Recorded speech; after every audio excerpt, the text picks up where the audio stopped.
قرآن مجید کی آیت میں نے تلاوت کی. اللہ فرماتے ہیں الف لام میم احسب الناس ان یترکوا ان یقولوا آمنا. اللہ فرماتے ہیں کیا لوگوں نے یہ گمان کیا ہے کہ انہیں چھوڑ دیا جائے گا صرف یہ کہہ دینے پر کہ ہم ایمان لے آئے؟ انہوں نے کہا ہم ایمان لے آئے تو اب انہیں چھوڑ دیا جائے گا بس ختم؟ اتنی بات پر چھوڑ دیا جائے گا وہم لا یفتنون، اور انہیں آزمایا ہی نہیں جائے گا. فرمایا ایمان لانے کے بعد صرف ایمان پر ہی تمہیں چھوڑا نہیں جائے گا بلکہ تمہیں آزمایا جائے گا، تمہاری آزمائش ہوگی. کس طرح؟ وَلَنَبْلُوَنَّكُمْ بِشَيْءٍ مِّنَ الْخَوْفِ وَالْجُوعِ وَنَقْصٍ مِّنَ الْأَمْوَالِ وَالْأَنفُسِ وَالثَّمَرَاتِ. تمہیں کسی نہ کسی ایک چیز سے ضرور آزمائیں گے، یا خوف سے آزمائیں گے، بھوک سے آزمائیں گے، جانوں اور مالوں کی کمی سے، پھلوں کی کمی سے آزمائیں گے. اور یہ پھلوں کی کمی سے مراد علماء تفسیر نے لکھا اس سے مراد اولاد کا انتقال کر جانا بھی ہے، وہ بھی پھل ہوتی ہے. تمہیں آزمائیں گے اور اگر تم پورے اترے تو وَبَشِّرِ الصَّابِرِينَ. رب فرماتا ہے محبوب پھر صبر کرنے والوں کو میری رحمت کی خوشخبری سنا دے، پھر انہیں خوشخبری دے دے میرے کرم کی. میرے عزیز زندگی میں آزمایا جائے گا.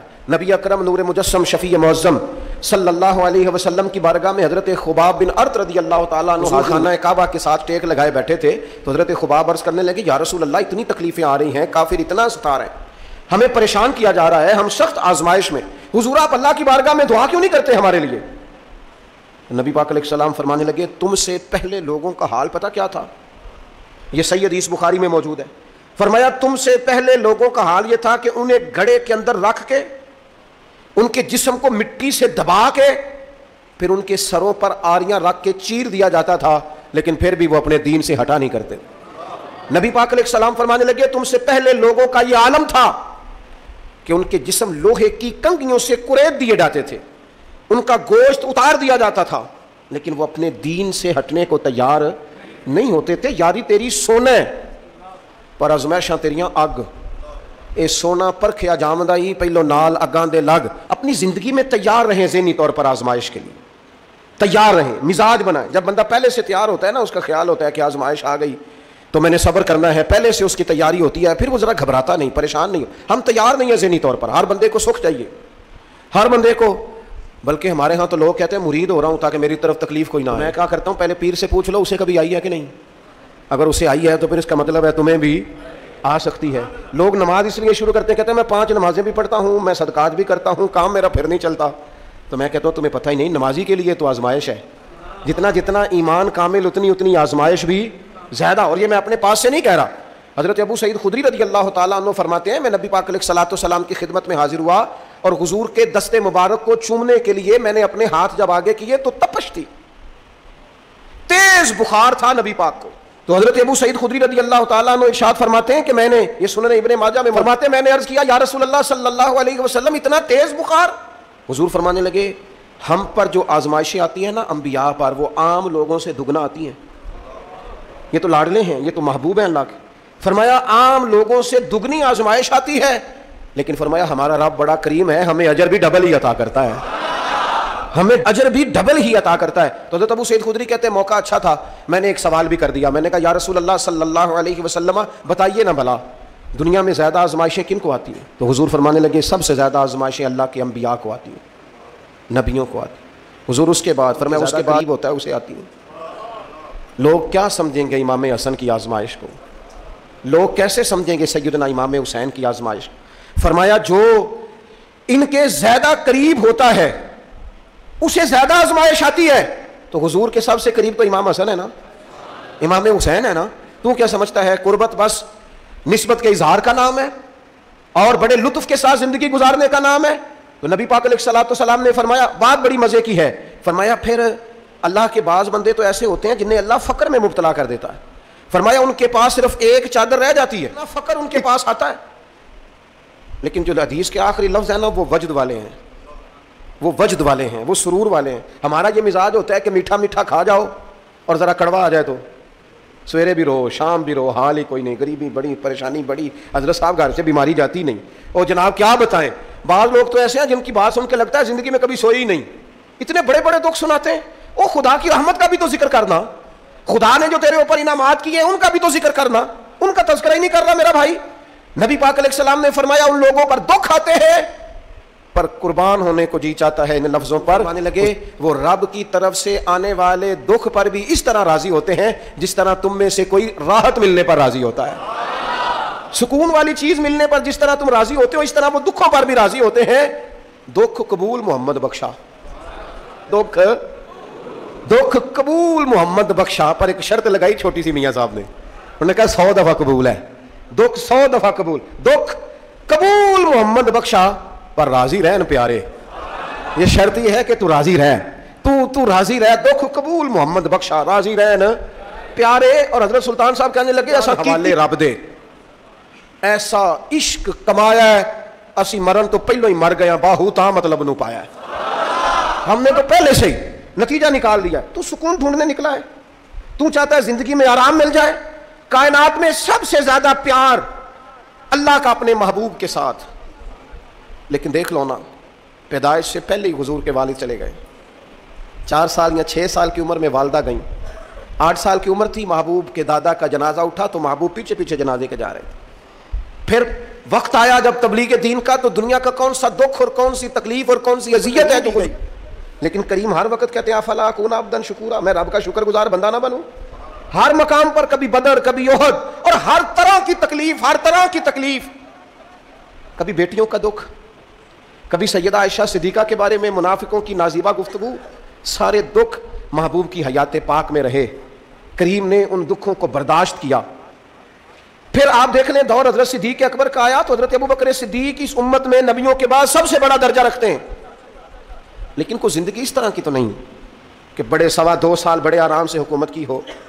منکرین زکوٰۃ سے لڑنا پڑا حضرت ابوبکر صدیق کو, آزمائش تھی, لوگ منکر ہو گئے زکوٰۃ کے. حضرت صدیق اکبر لڑے, ختم نبوت کے تحفظ کے لیے لشکر تیار کیے, بہت سارے مسائل کا سامنا کرنا پڑا. صبح دن راتیں جناب ابوبکر نے مشقت کر کے خلافت اسلامیہ کو مضبوط کیا. دور حضرت عمر کا آیا, ساری دنیا مدینہ منورہ میں اندر سے دروازے بند کر کے سخت گرمی میں سوتی ہے, اور جناب عثمان غنی کہتے ہیں کہ میں نے فاروق اعظم کو 60 سال کی عمر میں دیکھا کہ مال غنیمت کے 2 اونٹ دوڑ گئے تو عمر بھاگے جا رہے ہیں, ان اونٹوں کو لے کے آ رہے ہیں, اور میں کہتا ہوں جناب آپ آرام کرتے ساری. فرمایا سویا کرتا تھا کبھی خلیفہ بننے سے پہلے. عمر کسی غلام کو کہہ دیتے تو چونکہ پیار تھا نا, یارانہ تھا نا.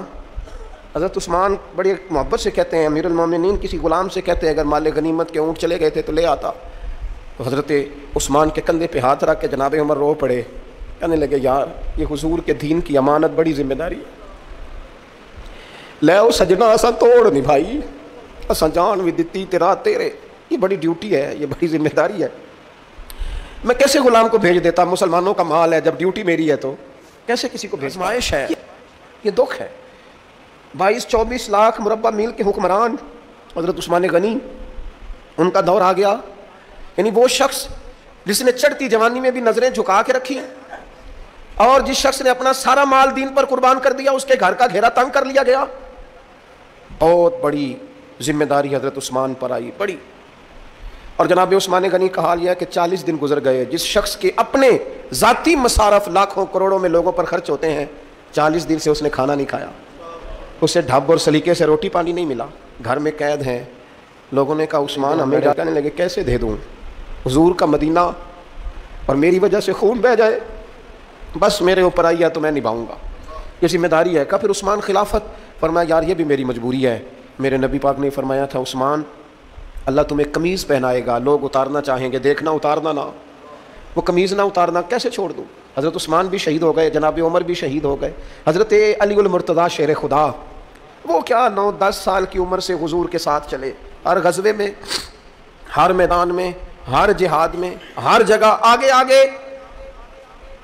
ان لوگوں نے دین سے نفع نہیں لیے. المرتضیٰ شیر خدا تو کوفے کی جامع مسجد کے پاس کھڑے ہو کے کہتے تھے میری کوئی بندہ زیرہ خرید لے. امیر المومنین کہہ رہے ہیں میری طامت زیادہ پھٹ گئی ہے, اب تو پیوند لگنے کی جگہ بھی کوئی نہیں بچی, یہ زیادہ پھٹ گئی ہے, اگر مزید پیوند لگ سکتے ہوتے تو میں زیرہ نہ بیچتا, یہ میری زیرہ کوئی خرید لے, کوئی خرید لے زیرہ. حضرت مولا علی شیر خدا 63 سال کی عمر مبارک, اور جب کوفے میں آپ کو خنجر لگا, زخم لگا, تو لوگ بیٹے کو بلاتے ہیں, آواز دیتے ہیں, لیکن جناب شیر خدا مولا علی مرتضیٰ مشکل کشا العطا حضرت علی المرتضیٰ شیر خدا زیر لب ہلکا سا مسکرائے. ادھر دیکھیے گا, اور مسکرا کے پتہ کیا فرمانے لگے, کہنے لگے فزت برب الکعبہ, لو بھائی کعبے کے رب کی قسم علی کامیاب ہو گیا ہے, کامیابی مل گئی آج. بات امام حسن کی آئی, امام حسن کو زہر دیا گیا, انتڑیاں نہ کٹ کٹ کے باہر گر رہی. اس شہزادے کی جس نے حضور کی گود میں عمر گزاری, محبوب کے کندھوں پہ رہنے والے حسن ابن علی, جناب امام حسین حاضر بارگاہ ہوئے تو ہاتھ پکڑ کے بھائی کا چوم کے رو پڑے. بھائی پیارے بھی تو بڑے ہوتے ہیں نا, بڑے پیارے ہوتے ہیں, اور ان لوگوں کا منصب بڑا انوکھا ہے, شدید تکلیف ہے. امام حسین کہتے ہیں میرے بھائی حسن بتائیے آپ کو زہر کس نے دیا, رو کے پوچھتے ہیں. بھائی کا ماتھا چوم کے امام حسن رو پڑے, کہنے لگے حسین میری مجبوری ہے, میں تمہیں نہیں بتاؤں گا. کہا کیوں؟ فرمانے لگے اس لیے کہ اگر وہ نہیں جس پر مجھے شک ہے تو پھر کسی بے گناہ کا نام کیسے لے دوں, اور اگر وہی ہے نا جس پر مجھے شک ہے تو پھر میں تمہیں نہیں بتاؤں گا. میرا رب بڑا بہتر انتقام لینے والا ہے, پھر بھی نہیں بتاؤں گا. کیا کروں, کیسے بتا دوں, مصطفیٰ کا نواسا ہوں, میں پردے ڈالنے والی ماں کا بیٹا, میں شیر سے زیادہ جگر رکھنے والے علی کا پتر, میں کیسے بات کر دوں. بس کھا کے جی خونے جگر کے گھونٹ پی, اور سجنا آہ نہ کر لبوں کو سی, یہ عشق ہے کوئی دل لگی نہیں. میرے نبی پاک صلی اللہ تعالیٰ علیہ وآلہ وسلم نے ارشاد فرمایا اللہ تعالیٰ دین میں جو لوگ سخت ہوتے ہیں نا ان پر مشکلیں بھی سخت ڈالتا ہے. یہ حدیث پاک آپ کو مسند امام احمد بن حنبل میں ملے گی, ابن ماجہ ترمذی میں ملے گی. فرمایا جتنا کوئی دین میں سخت ہوتا ہے اتنی اس کی مشکلات بھی سخت ہوتی ہیں, اور جتنا کوئی نرم ہوتا ہے اتنی اس کی مشکل بھی تھوڑی ہوتی ہے. حسین ابن علی بڑے سخت تھے نا دین میں, جاندار تھے نا دین کے معاملے میں, اللہ نے مشکل ڈالی. امام علی مقام کی باری آئی, بڑی منت کی حضرت عبداللہ ابن عمر نے, رو کے کہا حسین نہ جاؤ. تو امام حسین رضی اللہ تعالیٰ عنہ نے فرمایا نہیں اب میری ڈیوٹی لگی ہے تو جانا تو میں نے ہے نا, ذمہ داری تو پوری کرنی ہے. امام علی مقام رضی اللہ تعالیٰ عنہ نے اس ساری مشقت کو دیکھا.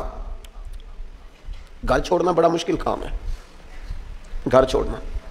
وہ جہاں انسان رہا ہوتا ہے نا والدین کے ساتھ, جہاں وقت گزارا ہوتا ہے, کبھی بندہ بوڑھا بھی ہو جائے تو خوابیں اپنے پرانے مکان کی آتی ہیں, خواب بھی کبھی تو وہیں گھومتا انسان اپنے آپ کو پاتا ہے. لیکن امام حسین نے کہا کہ بس اب وقت آیا ہے تو اب یہ چھوڑنا ہے. ہم نہ قربانی دیے بغیر پاس ہونا چاہتے ہیں, ہم کوئی مشقت سہے بغیر نمبر لینا چاہتے ہیں, ہم کوئی کام کیے بغیر رتبہ پانا چاہتے ہیں. ایسا ہوتا نہیں نا, یہ ممکن نہیں. آپ تاریخ پڑھیں نا انبیاء کی, حضرت نوح علیہ السلام نے 950 سال محنت کی ہے, اور میں سورہ ہود دیکھتا ہوں تو میں وہ انداز دیکھتا ہوں جس طرح کفر ان سے بات کرتا تھا. بڑی جدوجہد کی حضرت نوح نے, لیکن پتہ ہے دکھ اس سے بڑا کیا دیکھا, اپنا بیٹا ہی کافر ہو گیا. مالک امتحان ڈالتا ہے تو بڑے بڑے, اور حضرت نوح نے اپنے بیٹے کو ڈوبتے دیکھا, کہا مالک میرا بیٹا. فرمایا نہیں یہ تیرا ہے ہی نہیں, تیرے طریقے پر نہیں تو تیرا کیسے ہوگا. کسی کی نسل کے لانے کے لیے تو اس کے عقیدے پر ہونا ضروری ہے, تیرا نہیں. حضرت نوح نے مشقت دیکھی, واتخذ اللہ ابراہیم خلیلا. ابراہیم اللہ کے پیارے ہیں نا, لیکن زندگی پوری پڑھ کے دیکھ لو, ساری کی ساری مشقت مصائب سے بھری ہوئی, آزمائشوں سے لدی ہوئی. کبھی انہیں قوم آگ میں ڈالتی ہے, اور کبھی 86 سال عمر ہو گئی تو اولاد کوئی نہیں, اور دعا مانگ کے رب بیٹا وہ دیتا ہے جس کی پیشانی میں نور محمدی اچھا پہلے دیا نہیں, اب دیا. فلما بالغا ماہ سعیا, اور جب وہ ذرا ساتھ چلنے کے قابل ہو گیا, ہر بندہ کہتا نہیں منون خیر ہے میرا پتر جوان ہو گیا ہے. جب وہ بیٹا ساتھ چلنے کے قابل ہوا تو فرمایا ذبح کرو نا ذبح. تھوڑی دیر کے لیے دل پہ ہاتھ رکھ کے بتاؤ, اور بچے کو بخار چڑھ جائے تو نیند نہیں آتی, مائیں منتیں مانگتی پھرتی ہیں, روتے پھرتے ہیں باپ, بچے کی طبیعت ٹھیک نہیں, فقط بیمار ہے, اور جسے یہ کہا جائے ذبح کر. جناب ابراہیم تیار ہو گئے اور بیٹے کو ذبح کر دیا, چھری چلا دی. وہ تو مالک نے کہا کہ ابراہیم تم پر سلام ہو, تم نے اپنا خواب سچ کر دکھایا ہے. ساری زندگی لیشوں سے بھری. ادھر آ جائے نا, جناب ایوب ہیں, کتنے بیمار ہو گئے, کتنے بیمار ہو گئے. 12 سال گزر گئے طبیعت خراب کو, 8 دن کے بخار میں لوگوں کے شکوے, 12 سال بیت گئے. رخ قبول محمد بخشا, بس عرض اتنی ہے کہ راضی رہن پیارے. آپ دیکھیں نا جناب یعقوب پیارے ہیں نا اللہ کے, لیکن آدھی زندگی روتے گزر گئی بیٹے کی یاد.